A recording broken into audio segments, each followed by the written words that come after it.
अलिबाग तालुक्यातील चौल रेवदंडा बायपास मार्गावर गुरुवार दिनांक 23 ऑक्टोबर रोजी दुपारी घडलेला साप आणि मुंगूस यांच्यातील थरार पाहण्यासाठी वाहन चालकांनी अक्षरशः गाडी थांबवली। दोघांमधील संघर्ष इतका तीव्र होता की क्षणभर रस्ता रणांगणात बदलल्यासारखा वाटू लागला। हा थरार प्रवाशांनी मोबाईलच्या कॅमेऱ्यात कैद केला असून तो सोशल मीडियावर चांगलाच व्हायरल होतोय। साप आणि मुंगूस यांचं हे वैर सर्वश्रुत आहे। हे दोघं एकमेकांसमोर आले की जीवघेणी झुंज ठरते। या व्हिडिओतही असंच काहीसं दृश्य पाहायला मिळालं। साप रस्ता ओलांडत असताना अचानक मुंगूसाच्या नजरेस पडताच तो चवताळतो आणि थेट सापावर हल्ला चढवतो। क्षणात सुरू होतो जीवनाचा संघर्ष।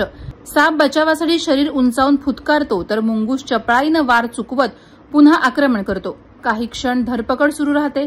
रस्त्याच्या दोन्ही बाजूंना उभे असलेले लोक भय आणि कुतूहलानं हा नजारा पाहत राहतात। काहींनी तर भीतीपोटी वाहनं सुरक्षित अंतरावर थांबवली, त्यामुळे थोडी वाहतूक कोंडीही झाली।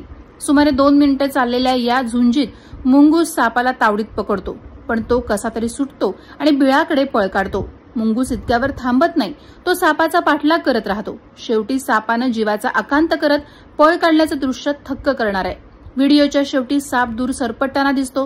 सोशल मीडियावर हा व्हिडिओ प्रचंड व्हायरल होत असून चौल रेवदंडा बायपासवरील हा वन्य थरार सध्या चर्चेचा विषय ठरत आहे।